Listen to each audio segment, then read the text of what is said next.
avec, avec les enfants. Donc, on a pu avoir ce moment de mise à part.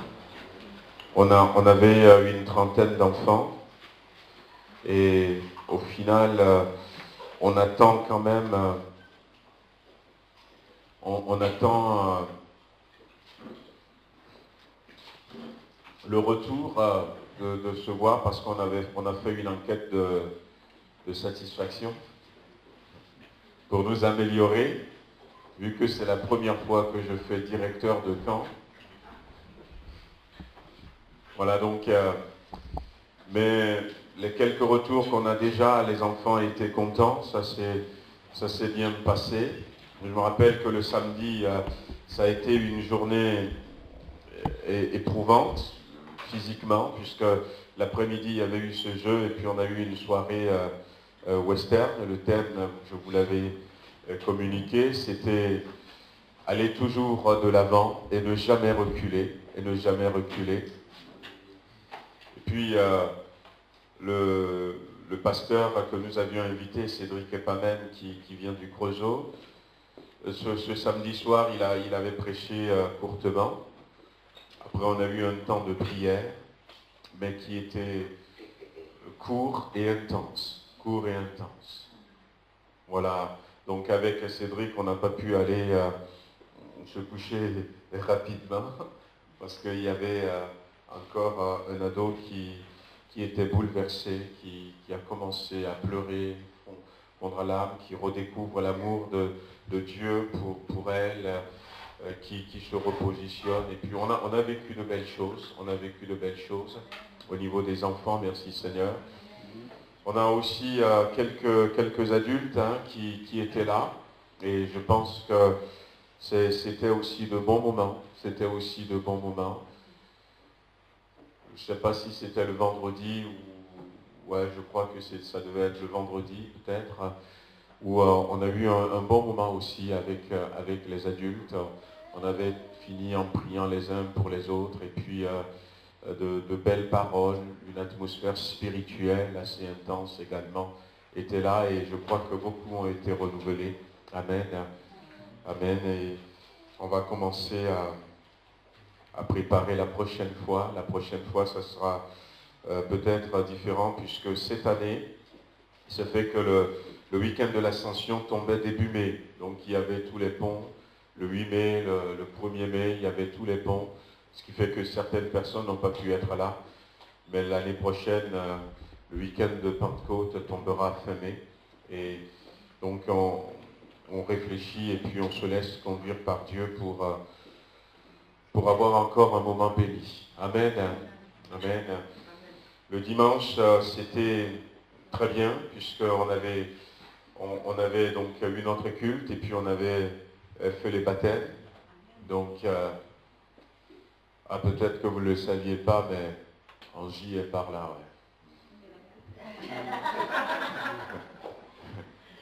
Vous la connaissez, hein? Tu ne veux pas te mettre debout encore une fois? Amen. Amen.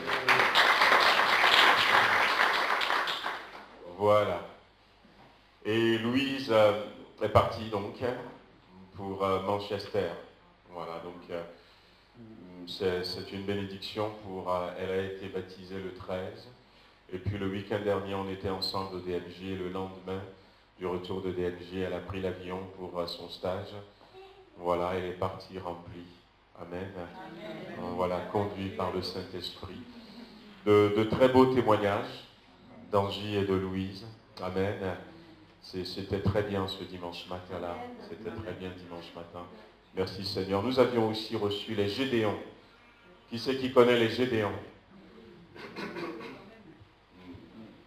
Ah ben c'est bien. Les Gédéons, donc, c'est une association qui existe depuis plus de 100 ans. Il a donné le chiffre 1800 et quelques. Et c'est eux qui distribuent les petits Nouveaux Testaments bleus. Voilà, les petits Nouveaux Testaments bleus. Ils distribuent aussi des Nouveaux Testaments blancs, petits comme ça, pour le corps médical. Ils en laissent aussi dans les hôtels, en 3 langues. anglais, allemand et puis français. Et puis maintenant, ils ont aussi un Nouveau Testament, gros caractère qu'ils donnent dans les maisons de retraite. Et de beaux témoignages aussi, on les avait reçus là. Ils ont présenté un peu leur travail, leur mission. C'est un travail de couple, le frère nous avait expliqué. Et je me rappelle qu'à l'époque, quand on était à Saint-Étienne, il y avait un couple, donc le frère Philippe Vazeille avec son épouse qui faisait partie des Gédéons. Donc c'est des gens qui allaient distribuer. Mais je verrai, on leur fera appel de temps en temps. C'est des ministères qui ont besoin d'être soutenus. Voilà, donc c'était bien. Et puis le dimanche dernier, le week-end dernier, on était au DNJ, Dynamique nationale pour la jeunesse. Alors ça va les jeunes? Oui.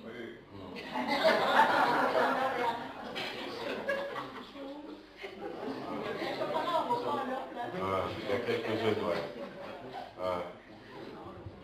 Alors, là encore, c'est la première fois que je fais le DNJ. Mais le Seigneur a fait que cette année, c'est bien. On a beaucoup apprécié. On avait donc, vous aviez vu quelques extraits la semaine dernière, mais on va vous refaire quelques extraits, pas aujourd'hui, mais on aura l'occasion pendant le mois de juin de vous faire voir quelques extraits. C'était très bien aussi, c'était très bien. Une prédication par jour, et puis le soir, c'est des moments de chant, de cantique, avec de moments de prière, d'appel. Et ça s'appelle Ciel ouvert. Les orateurs qui étaient là, donc David Potier du Canada, Ézéchiel Santos de l'Espagne, c'était très bien, Et nos jeunes ont passé de bons moments. Il y avait, je ne sais pas combien de pasteurs qui étaient là. Voilà, on était habillés en bleu. Du coup, les enfants, les jeunes, les ados peuvent nous interpeller, répandre leur cœur, demander un temps de prière. Mais c'était très bien, c'était bien. Bon, c'est l'atmosphère des jeunes, ça m'avait rajeuni. Hein. Comme je suis en pleine forme ce matin, on chantait. C'était pas mal. Toujours est-il que nos jeunes ont été visités aussi, nos ados. Il y a eu des guérisons, il y a eu des renouvellements, il y a eu des baptêmes dans le Saint-Esprit. Aussi. Merci Seigneur, on a passé un très très bon moment. Merci encore pour les dons que vous nous aviez faits. Voilà, donc votre participation. Donc on reviendra justement un peu, on vous montrera un extrait, on est en train de préparer quelque chose à vous montrer. Et ce sera le dimanche 24 juin. Alors le dimanche 24 juin, on va avoir un culte spécial. Ce sera peut-être comme un culte d'évangélisation. Les enfants vont beaucoup intervenir. La jeunesse va intervenir au travers de ces vidéos qu'on va vous montrer. Et nous voulons d'ailleurs que si vous voulez inviter des amis à venir, vos enfants seront là. Et puis ils ont à peu près 45 minutes d'intervention pour nous apporter de bonnes choses qu'ils sont en train de préparer. Ça permettra aussi de découvrir tout le travail qui se fait au milieu des enfants, qui est important. Amen. Et vous pouvez inviter les copains de vos enfants si les parents sont d'accord. Voilà, ce sera un culte d'évangélisation, une journée, une matinée pour les enfants. Et venez nombreux. Et puis on pourrait même à la sortie, on voulait faire, alors je ne sais pas le nom, hein, c'est pas une brocante qu'on voulait faire. Une braderie, hein? Voilà. Donc on le fera ce dimanche-là dans la cour. Voilà. Il y aura un beau soleil et puis à la sortie, voilà. Donc une journée spéciale. Amen. Amen, amen. Donc Je disais que hier, on était au mariage de Pierre-Yves Scotto. Voilà, donc Pierre-Yves, c'est un frère qui... donc Pierre-Yves, c'est celui qui est venu, hein, donc, qui a fait l'album, Il s'avance. Donc c'est un frère qui est apprécié par beaucoup de personnes. Par beaucoup de personnes. Et un frère humble qui a travaillé aussi avec beaucoup de pasteurs. Bon, hier, on était, voilà, beaucoup de pasteurs. C'était un mariage pasteurisé. Il y en avait pas mal, ah ouais, de pasteurs. Et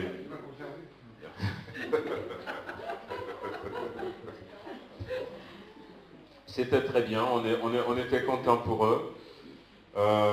Ça s'est déroulé dans un domaine qui s'appelle Saint-Hilaire, qui se trouve entre Salon de Provence et Aix-en-Provence, à peu près à 3h30 à peu près d'ici. Voilà. Donc il aura l'occasion avec son épouse, Raphaël, de venir ici, puisque son épouse, qui était passée d'ailleurs chez nous, parce qu'elle était arrivée de la région parisienne il y a 1 an et demi à peu près. Elle cherchait une église dans la région lyonnaise qui était venue pour voir. Et puis finalement, elle a trouvé Oulin, qui est un peu plus proche de son travail. Voilà, donc comme ils vont s'installer. Voilà. On a reçu une jolie carte de la Martinique. Nous profitons du soleil, de la mer et des températures chaudes des tropiques. Mon petit-fils Ethan est charmant, toujours souriant. J'en profite au maximum.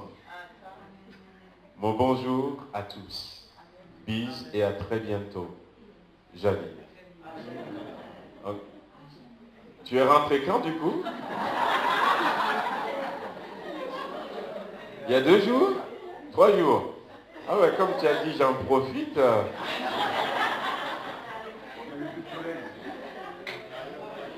Ah ici c'est la pluie, hein. Et si tu nous ramènes le soleil de la Martinique, ouais, peut-être que ça fait un peu plus long, non, pour que les courriers viennent jusqu'à nous. Voilà donc une dernière annonce avant d'ouvrir à la parole de Dieu.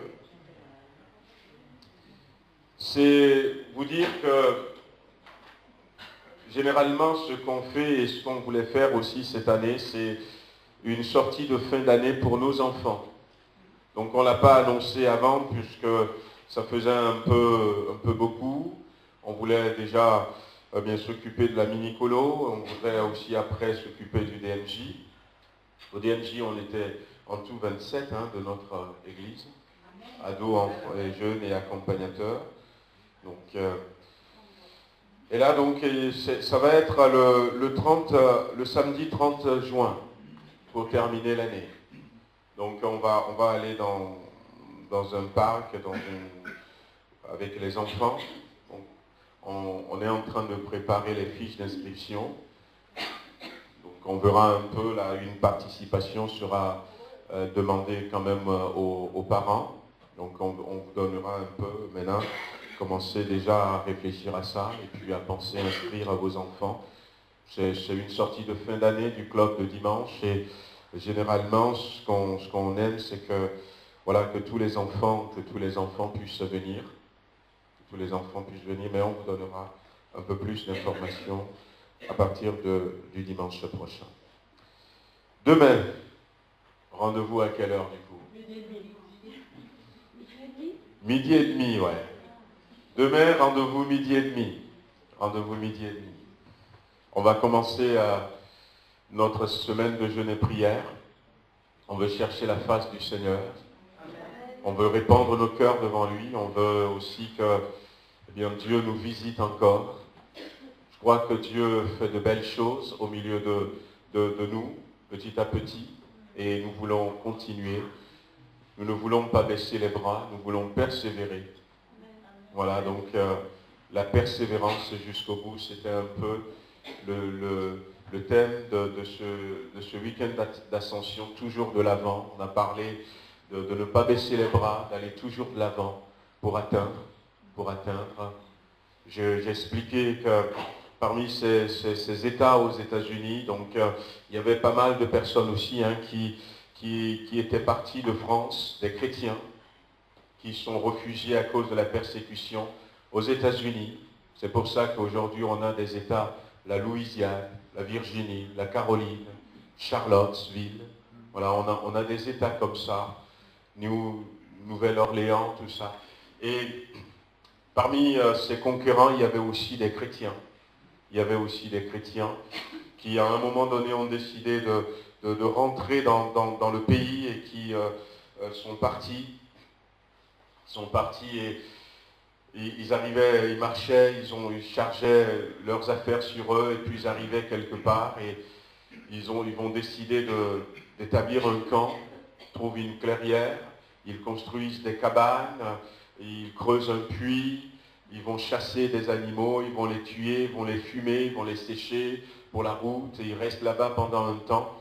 Et puis à un moment donné, ils décident de repartir. Et quand ils repartent finalement, eh bien, avant de repartir, ils brûlent tout, ils cassent tout. Alors on dit, mais il aurait pu le laisser, parce que les cabanes, le puits, tout ça, ils auraient pu laisser ces choses.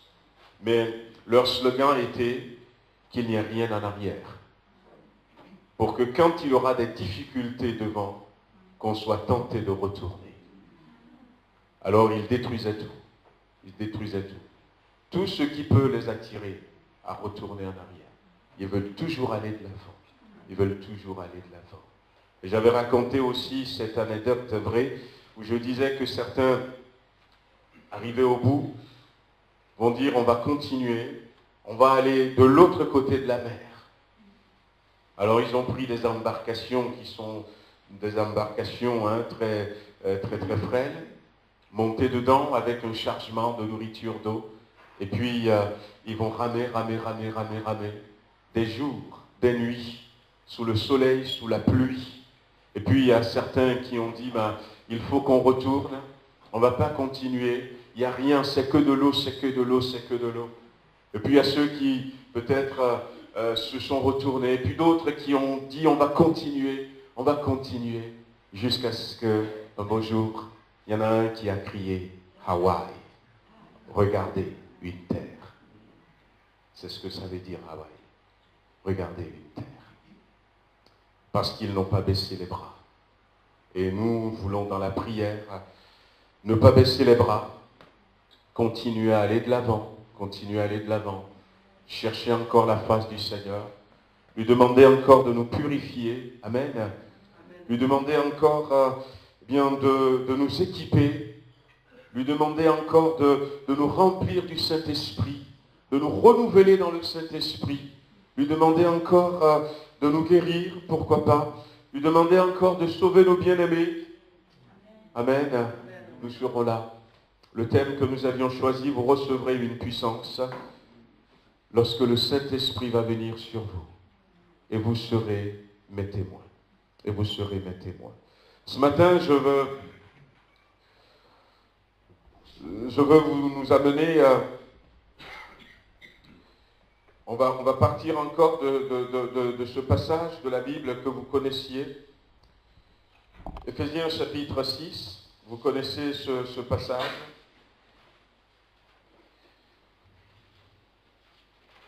On peut relire ces quelques versets où l'apôtre Paul, à partir du verset 10,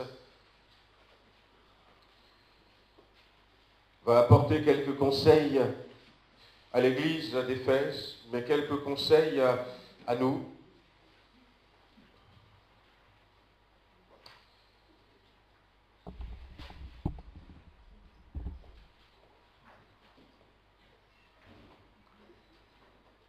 Éphésiens chapitre 6, le verset 10 et 11. Au reste, fortifiez-vous dans le Seigneur et par sa force toute puissante. Revêtez-vous de toutes les armes de Dieu, afin de pouvoir tenir ferme contre les ruses du diable. Revêtez-vous de toutes les armes de Dieu afin de pouvoir tenir ferme. Fortifiez-vous dans le Seigneur par sa force, tout est puissant. Comment tenir ferme jusqu'au bout? Comment tenir ferme jusqu'au bout? Je crois que l'intention de Paul pour l'église d'Éphèse à ce moment-là, il connaît un peu les difficultés que traversaient ces églises, les chrétiens qui étaient là. Il a vu peut-être les combats qu'ils ont déjà livrés un peu, et il voudrait les encourager à rester debout. Et c'est l'intention de Dieu, que le chrétien, que celui qui invoque le nom de Jésus-Christ, reste debout. Reste debout. La Bible dit que les autres, ils ont des chevaux, ils ont des armes. Ils plient, ils tombent. Mais nous, nous avons le nom de l'Éternel. Et nous restons debout. Nous restons debout. Le Dieu de la Bible est un Dieu de victoire. Nous chantons souvent le Dieu de victoire habite en moi. Et Dieu veut effectivement que sa victoire qui habite en nous se manifeste. Se manifeste. Nous sommes plus que vainqueurs, dira l'apôtre Paul. Et lorsque Jésus va parler la toute première fois de l'Église que nous formons ce matin, l'ensemble des croyants, l'ensemble de ceux qui lui ont donné leur vie, lorsque Jésus va parler première fois de l'Église, il a dit « Je bâtirai mon Église, et les portes du séjour de l'enfer ne gagneront pas l'Église, ne domineront pas l'Église. » Les portes du séjour de l'enfer, les ruses de l'ennemi ne domineront pas le chrétien. C'était ça l'intention de Dieu.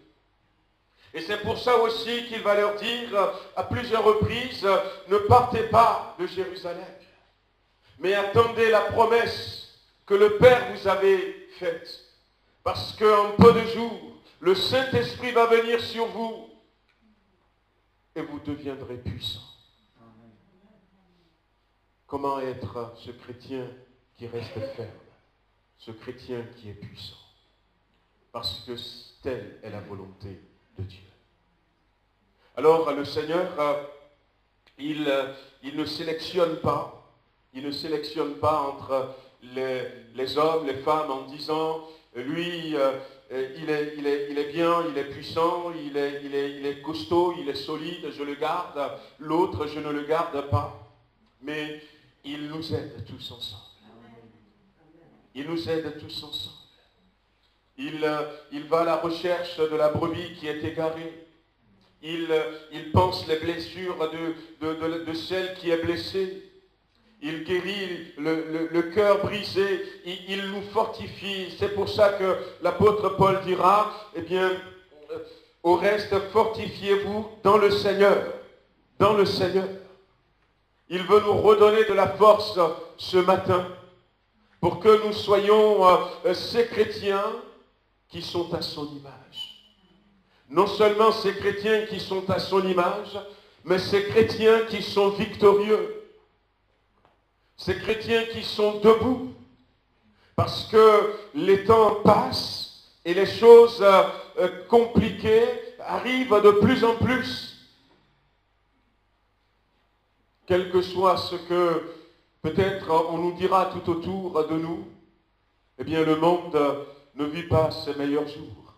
Et les jours qui sont devant nous sont des jours sombres.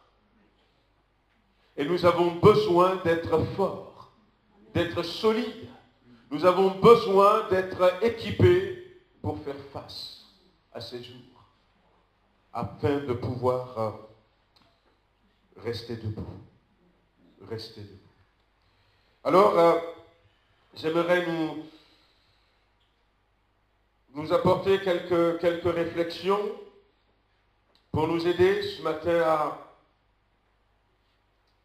à nous équiper, à revoir notre position peut-être. Je veux simplement donner trois pistes Et la première qui est pour moi quand même importante, c'est réaliser que Dieu nous a honorés de sa confiance. Réaliser que Dieu nous a honorés de sa confiance. Réaliser que celui qui a créé le ciel et la terre a décidé de me rendre fort. De me rendre fort. La Bible dit qu'il a mis sa puissance dans des vases d'argile. Jésus-Christ un jour dira, Père, je te loue de ce que tu as révélé ces choses aux enfants. Aux enfants. Oui, ce Dieu si grand, si puissant, il a décidé de venir jusqu'à nous. Pour ceux qui étaient là en semaine, j'avais raconté cette vidéo qui était passée et la dernière fois, et puis je disais que je vais revérifier, j'avais commencé à vérifier, je n'ai pas trouvé quelque chose qui vient pour le moment, mais je vais quand même vérifier. C'était un archéologue, avec d'autres archéologues chrétiens, qui à un moment donné ont fait des recherches dans des écrits anciens concernant la Perse, la Babylone, et puis toutes ces civilisations qui ont existé. Et ils ont épluché l'histoire, et ils n'ont pas entendu parler de l'arche de l'Alliance. Alors ils se sont dit, si personne n'en parle, c'est peut-être que c'est parce que c'était resté en Israël. Ils ont réussi à cacher l'arche de l'Alliance. Et en épluchant les textes, les écrits, ils ont réalisé qu'il y avait beaucoup de caves, de grottes, qu'à l'époque, ils construisaient pour cacher les trésors du temple. Ils ne cachaient pas tout au même endroit. Il y a beaucoup de grottes, beaucoup de caves. Et puis, ils ont commencé à faire des recherches, à fouiller les grottes qui sont sur Jérusalem. Et finalement, ils ont découvert des grottes, ils ont découvert des choses dans les grottes. Et puis finalement, ils ont découvert une grotte dans le mont Golgotha. Et c'est dans cette grotte où il y avait trois cavités qu'ils avaient creusées. C'est dans une de ces cavités qu'ils avaient caché l'arche de l'Alliance. Alors ce qui était étonnant, coïncidence divine si ça se vérifie, c'est que quand ils ont trouvé l'arche de l'Alliance, ils ont vu que le mercicite, le propitiatoire, le couvercle de l'arche, donc le couvercle de l'arche, il y avait deux chérubins, un de chaque côté, et c'est là, c'est le siège de Dieu, c'était fondu en deux. C'était fondu en deux. Mais non seulement c'était fondu en deux, ils ont, en dépoussiérant un peu, ils ont vu un liquide séché, et en dépoussiérant un peu, ils ont dit, ça peut être du sang.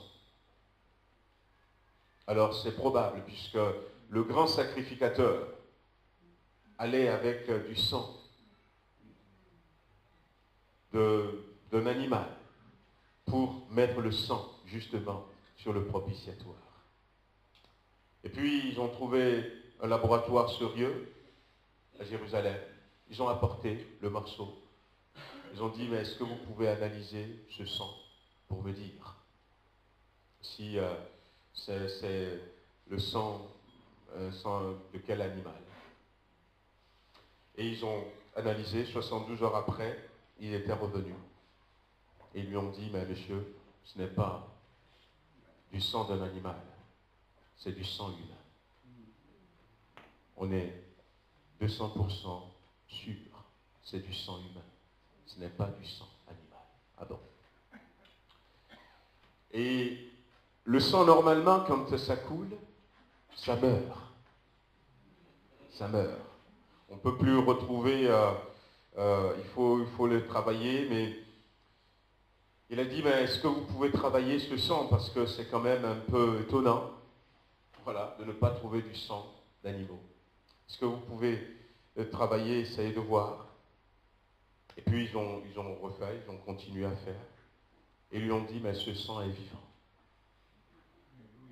Ce sang est vivant, monsieur. Et il raconte avec beaucoup d'émotion que quand ils ont fait l'analyse, celui qui s'est occupé de l'analyse a appelé quelqu'un d'autre, a appelé son patron. Il parlait en hébreu, il ne comprenait pas. Et puis ils lui ont expliqué en disant que ce sang est vivant. Mais ce qui est particulier, c'est que dans ce sang, il n'y a que 24 chromosomes.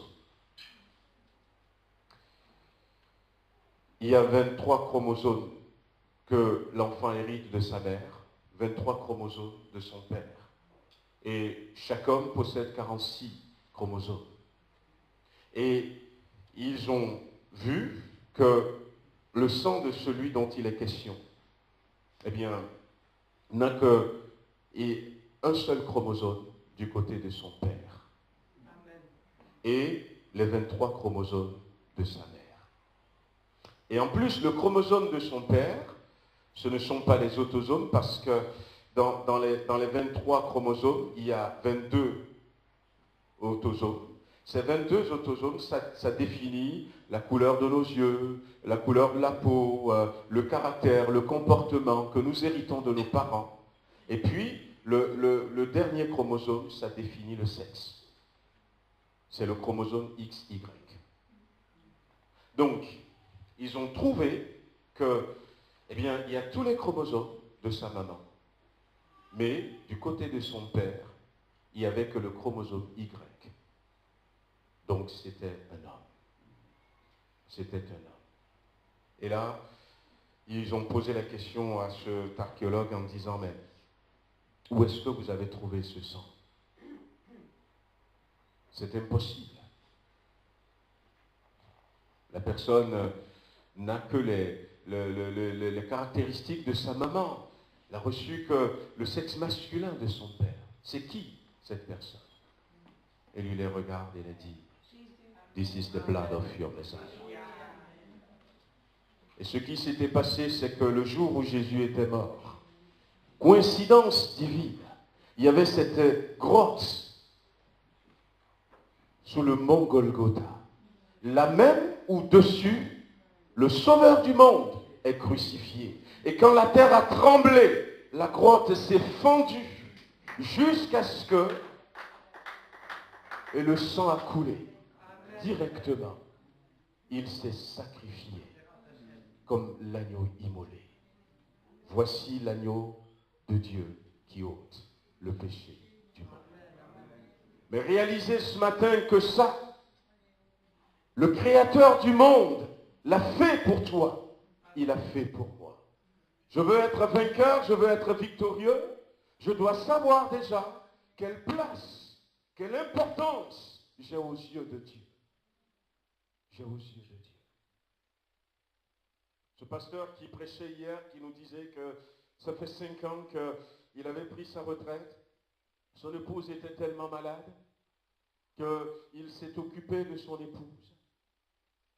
Et ça fait 5 ans qu'il n'avait pas prêché. Et puis, il y a quelques jours en arrière, il était mal à l'intérieur de lui-même. Il lui a dit, Seigneur, un jour tu m'avais dit que tu m'aimais. Mais ça fait 5 ans que je ne te sers plus. Ça fait 5 ans que je ne fais plus rien. Est-ce que tu m'aimes toujours? Alors il était sorti en plein hiver, au bord d'une rivière. Il y avait des cailloux partout. Et puis il a dit, mais Seigneur, si tu m'aimes encore, donne-moi de trouver un caillou en forme de cœur. Et puis il a regardé, 4-5 minutes après, il a trouvé un caillou, mais non pas en forme de cœur. Un caillou sur lequel quelqu'un avait pris un marqueur et a dessiné un cœur. Ou encore ce pasteur qui, vivait des moments difficiles et qui pensait abandonner le ministère. Et puis il était parti. il était parti en vacances en Italie. Et ce jour-là, il a dit, mais je crois que le Seigneur m'a retiré son amour. Ce que j'ai fait, la manière dont je vais tout abandonner, il ne m'aime plus. Et puis alors qu'il était au volant de sa voiture, à un moment donné, il tourne et puis il regarde au loin. C'est écrit en grandes lettres sur une colline. Ti amo, je t'aime. Je t'aime. Comprendre ma position devant Dieu. Ami qui êtes là ce matin, Dieu t'aime. Et pour toi, il a donné son Fils à la croix.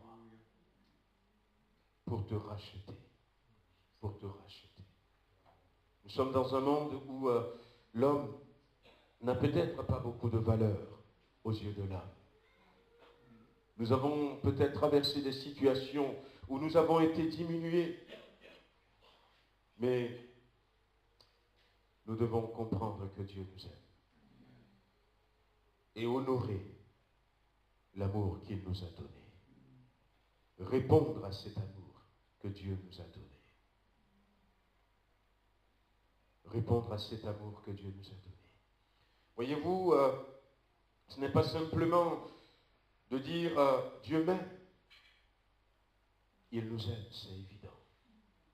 Mais nous vivons cet amour lorsque nous prenons position pour apporter notre réponse à l'amour de Dieu. À l'amour de Dieu. Celui qui veut prendre position, qui veut dire le Seigneur m'a honoré de sa confiance, eh bien, celui-là doit avoir de l'attrait pour la présence de Dieu. Imaginez celui qui vous a aimé jusqu'à ce point. Celui qui vous a aimé jusqu'à ce point. Celui qui vous aime encore. Malgré les erreurs que nous avions pu faire. Quand quelqu'un m'aime, je ne lui tourne pas le dos. Je ne lui tourne pas le dos. Mais si je veux répondre à son amour, eh bien, je dois cultiver la présence de cette personne. Si nous voulons être victorieux, nous devons avoir de l'attrait pour la présence de Dieu. Nous devons avoir de la considération pour l'amour qu'il nous apporte. Nous devons chercher à passer du temps avec lui. Avec lui. Une deuxième chose, eh bien, pour rester victorieux, non seulement nous devons reconnaître la position que nous avons aux yeux de Dieu, mais nous devons être le reflet de Dieu. Nous devons être le reflet de Dieu, nous devons être le reflet de son amour. Vous savez, ce qui triomphe du monde, la Bible nous dit que la victoire sur le monde, c'est notre foi. Ce qui triomphe du monde, c'est l'amour de Dieu. Le monde était embourbé dans le péché. À un moment donné dans l'histoire de notre monde, la Bible nous dira que Dieu a envoyé le déluge. Tout le monde était mort. Le cœur de l'homme était habité par la méchanceté. Le cœur de l'homme ne pensait qu'à faire du mal. Et nous sommes en train d'aller vers des périodes comme ça. Les temps qui sont devant nous. Mais comment est-ce que Dieu finalement a gagné le monde? Ce qui malheureusement avait trompé certaines personnes, lorsque Jésus s'était manifesté, il disait, eh bien c'est bon, on a notre Messie, on va lever une armée, on va prendre des épées, on va les combattre. Non! Mais il les a vaincus par l'amour. Il a vaincu par amour. vaincu par l'amour. Nous avions regardé un film à la maison et un mardi peut-être on regardera ce film de Josh McDowell qui est aujourd'hui pasteur à la retraite. Et quand il racontait l'histoire de sa vie qui a été tournée, son père alcoolique qui tapait sa maman, c'était très très compliqué pour cet enfant ce qu'il a vécu. À tel point qu'à un moment donné, la maman était décédée. La maman était décédée, mais eh bien, il avait de la haine, de la colère, de l'amertume dans son cœur. Et lorsque, arrivé au lycée ou à l'université, il avait vu un groupe de chrétiens qui parlaient de Dieu, l'expérience qu'il avait vécue, les atrocités qu'il avait vécues, a fait qu'il s'est moqué d'eux. Et puis à un moment donné, les chrétiens lui ont lancé un défi. Si tu peux prouver que Jésus-Christ n'est pas mort à la croix, que ce que nous racontons est faux, alors on te donnera raison. Et il a décidé de prouver. Il était venu en Europe, à Londres, Allemagne, Paris.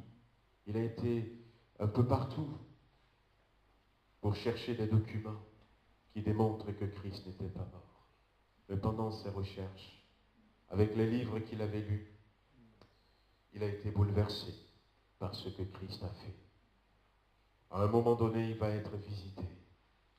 Il va comprendre qu'il était dans l'erreur. Et ce jour-là, quand il était revenu, il a retrouvé une église, il a donné son cœur à Jésus-Christ. Puis une des choses qu'il avait faites, il était parti voir le pasteur, lui a raconté un peu son parcours. Le pasteur a prié avec lui, Dieu l'a aidé. Et son père était dans un bar-restaurant, avec sa nouvelle compagne, et il est allé le voir. Quelque temps après la mort de la maman. Et puis il s'est assis. Bonjour papa. Il le regarde, papa, je t'aime. Cet homme était bouleversé.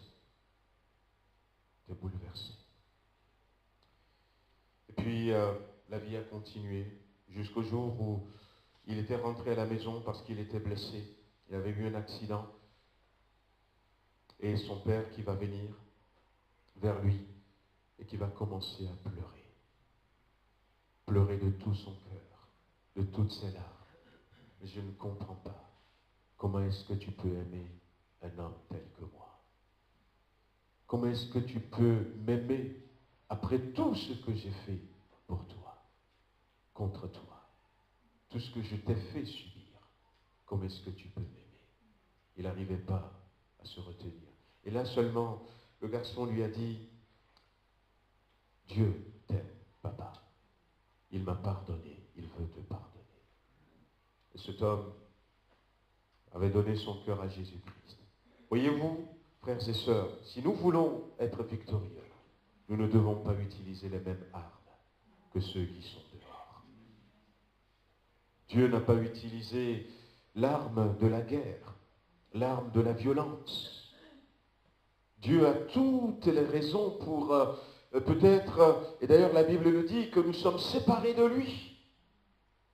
Pourquoi est-ce qu'il n'a pas dit, eh bien, je brûle tout et je crée une nouvelle race humaine? Mais il a décidé plutôt de quitter le ciel, son trône de gloire, et de venir dans la boue du péché où on se trouve, et de vous récupérer. Il y avait cet homme qui était... Il y avait ces chiens qui s'appellent, je crois, le nom, je ne l'ai pas trop, je crois que c'est les Saint-Bernard. Ce sont des chiens qui sont entraînés pour repérer les gens dans la neige. Et il y avait cet homme qui était perdu, Et puis, il a marché, et puis à un moment donné, il est tombé comme ça. couché sur le dos dans la neige. Et puis, on est parti à sa recherche. Il y avait un de ses chiens. Et puis le chien, finalement, l'a trouvé, cet homme. Et le chien, quand le chien l'a trouvé, le chien a dégagé la neige. A dégagé la neige avec ses pattes. Et puis le chien a vu dans quel état il était en train de mourir. Alors le chien s'est couché sur lui pour le réchauffer. Ça a duré peut-être 1 heure. Et puis à un moment donné, il a commencé à se réveiller. Il a repris conscience. Il a réalisé qu'il y a un animal qui s'est couché sur lui. Sans réfléchir, il a pris son couteau. Bah, il a poignardé le chien. Le chien, sans rien dire, s'était levé. Le sang coulait. Il est parti retrouver l'équipe, son maître, qui ont après suivi. Et puis après, il était mort. Il a quitté son ciel de gloire pour venir jusqu'à nous. Et en plus, quand il était venu, nous l'avons poignardé. Mais il n'a pas pour autant renoncé. Nous avons besoin d'apprendre, frères et sœurs. Nous avons besoin d'apprendre. Non seulement à recevoir l'amour de Dieu, mais à donner l'amour de Dieu. Si nous voulons être victorieux. Si nous voulons être victorieux. Un chrétien a besoin peut-être d'apprendre la patience. Un chrétien a besoin d'apprendre l'humilité. Un chrétien a besoin d'apprendre la compassion. Un chrétien a besoin, est-ce que je veux savoir si je suis victorieux, si, eh bien, je vais réussir, si je vais tenir bon, si je vais tenir ferme? Il faut que je mesure combien de patience j'ai, combien de compassion j'ai, combien d'humilité j'ai, jusqu'à quel point j'aime les autres. J'aime les autres. Nous avons une source centrale d'amour, de paix, de joie, qui est Dieu. Et tout ça, ils veulent déverser. Et puis une dernière chose, si nous voulons être victorieux,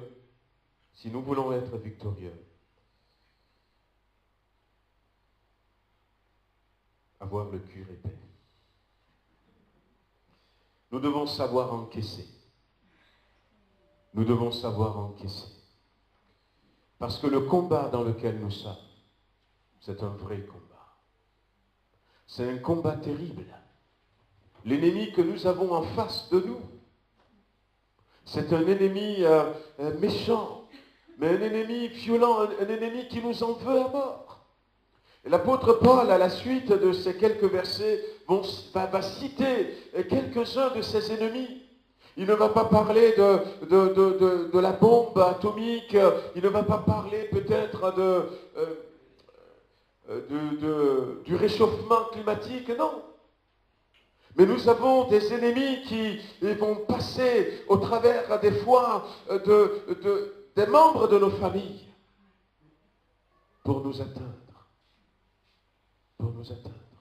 Qui vont passer au travers de nos frères et sœurs. C'est David qui disait, ce n'est pas un ennemi, mais c'est toi, mon frère, celui avec qui je me rendais dans la maison de Dieu. Nous louons le Seigneur ensemble. C'est toi. Lorsque Néhémie était dans la construction de la muraille de Jérusalem, une des stratégies de l'ennemi, c'est de passer par le sacrificateur qui s'est marié avec la fille d'un Sanballat pour essayer de détruire Néhémie. Ils ont tout tenté. Ils ont tout tenté. Et là, à la dernière fois, ils vont dire, ils vont venir te tuer. À un moment donné, ils vont dire comme ça. Ils vont venir te tuer. C'est la nuit qu'ils vont venir. Fuis, cache-toi dans le temple. Alors que Néhémie n'a pas le droit de rentrer dans le temple. L'ennemi que nous avons en face de nous est rusé. Et quelle que soit notre consécration, nous allons recevoir des coups. Et si nous voulons être victorieux, nous devons savoir encaisser les coups. C'est dans ce livre, ce classique qui a été dit, à vaincre sans péril, on triomphe sans gloire. Pour triompher avec gloire, il faut savoir affronter les périls. Il faut savoir encaisser les coups. Parce que l'ennemi cherchera à tout prix à nous avoir. À un moment donné, dans Actes chapitre 20, vous connaissez cet épisode de la vie de Paul, où Paul va être confronté à cette réalité, celui à qui appartient ses ceintures. Voilà, l'Esprit de Dieu dit que quand il va arriver à Jérusalem, sera lié. Et c'était Agabus qui prophétisait. Et les Juifs vont l'attaquer, tout ça. Mais il va dire, je suis prêt. Je suis prêt non seulement à être attaché, mais je suis prêt à mourir pour mon Seigneur. Le serviteur de Dieu était parti en Haïti. Et ça a été très très compliqué. Vous savez, Haïti est un pays où il y a beaucoup de vaudous. Et les chefs vaudous ont décidé qu'il ne va pas y avoir de campagne d'évangélisation. Et ils ont dit, on va le tuer. On va le tuer. Et puis il était parti quand même. Il était parti quand même pour la place. Ils avaient commencé à prêcher. Et puis il y avait plusieurs chefs de vaudou avec des adeptes de vaudou qui étaient là et qui chantaient des incantations, qui prononçaient des malédictions et qui faisaient le tour de la foule en disant qu'il va mourir, le prédicateur. C'est une situation assez compliquée. Alors il était là, le frère. Il y avait tellement de bruit, ils avaient aussi leur tam-tam. On ne peut pas entendre. Et puis il maudissait, il psalmodiait. Mais qu'est-ce qu'il faut que je fasse, Père? Es-tu prêt, mon fils, à mourir pour moi? Est-ce que tu es prêt à mourir pour moi? Ces gens sont venus pour te tuer. Est-ce que toi, tu es prêt à donner ta vie pour moi? Il a dit, oui, Père. Je suis prêt à donner ma vie pour toi. Et le Seigneur lui dit, eh bien, dans ce cas-là, je te donne la vie de ces gens qui veulent te tuer. Fais-en ce que tu veux. Il ne les a pas tués. Il leur avait dit, je viens de parler avec mon Dieu. Mon Dieu m'a remis votre vie entre mes mains. Maintenant, je vous ordonne silence. Le premier d'entre vous qui va recommencer, il va tomber mort. La peur a changé de camp. Mais avant cela, il a dû répondre à cette question. Mon fils, es-tu prêt à mourir pour moi? Es-tu prêt à encaisser des coups? Lorsque David s'était pointé devant Goliath, c'est parce que quelque part, il est prêt à mourir. S'il n'était pas prêt à mourir, il n'allait pas affronter. Parce que tous ceux qui étaient là, ils avaient peur de mourir. Et personne n'osait s'avancer. Mais moi, Seigneur, pour ton honneur, je suis prêt à mourir pour toi. Je vais avec les moyens que j'ai. Je suis prêt à mourir pour toi. Et au premier caillou, le géant est tombé. Est-ce que nous voulons vivre dans la victoire? Bien-aimés, nous avons besoin d'être de ceux qui savent encaisser. Ceux qui savent encaisser. Ce chien n'avait rien dit. Il aurait pu mordre cet homme, mais il était venu pour le sauver.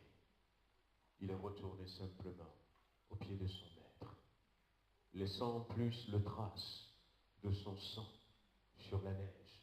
pour que cet homme soit retrouvé. Et il était mort. Il était mort. La victoire dont nous avons besoin dans le Seigneur, ce n'est pas une victoire comme celle que le monde donne. La Bible dit à celui qui vaincra, je donnerai la couronne de la vie. Je donnerai la couronne de la vie. La victoire dont nous avons besoin, c'est la réussite de notre examen de passage sur cette terre. La victoire dont nous avons besoin, c'est cette victoire qui va faire que dans les prochains 1000 ans qui vont arriver, bientôt lorsque Christ va revenir, nous soyons à ses côtés pour gouverner ce monde. Mais dans l'éternité, eh bien, nous régnons avec lui. C'est cette belle victoire que le Seigneur a préparée pour nous. Alors que le Seigneur nous aide, ne nous disons pas simplement chrétiens, ne venons pas simplement à la maison de Dieu, mais est-ce que j'ai réalisé l'amour de Dieu pour moi? Est-ce que je le réalise encore ce matin? Est-ce que j'ai accepté cet amour pour moi? Parce que si je ne l'accepte pas, je ne peux pas à mon tour donner cet amour. Et si je l'ai accepté, est-ce que je donne cet amour? J'apporte l'image de cet amour. Et est-ce que je suis prêt à souffrir? L'apôtre Paul dira, souffrez quelques injustices de la part de vos frères et de vos sœurs. Mais non seulement de nos frères et de nos sœurs, de notre famille. De notre famille. Le diable est tortueux. Il cherche à diviser. Il cherche à corrompre. Il cherche à détruire. Et il va utiliser des gens que nous apprécions, des situations que nous chérissons pour nous faire du mal. Et des fois, le Seigneur n'interviendra pas tout de suite. C'est à nous de prendre sur nous pour pouvoir continuer. Jusqu'à ce que ce jour-là, nous n'allons pas dire Hawaï en disant regardez une terre, mais nous regardez le ciel. Que le Seigneur nous bénisse. On va baisser les têtes. On va le prier. J'ai vu que Daniel est avec nous. Je vais lui demander de prier pour nous. Que le Seigneur nous bénisse, nous raccompagne. Amen. Éternel, merci pour ces instants. Merci Père parce que ta parole nous a vraiment fait du bien, nous en connaît ce matin.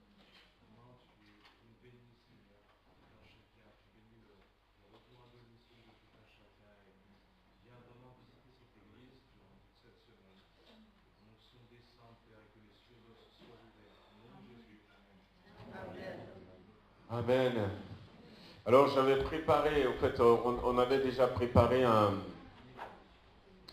papier, mais il n'y en a plus, j'avais vu là, il n'y en avait plus là.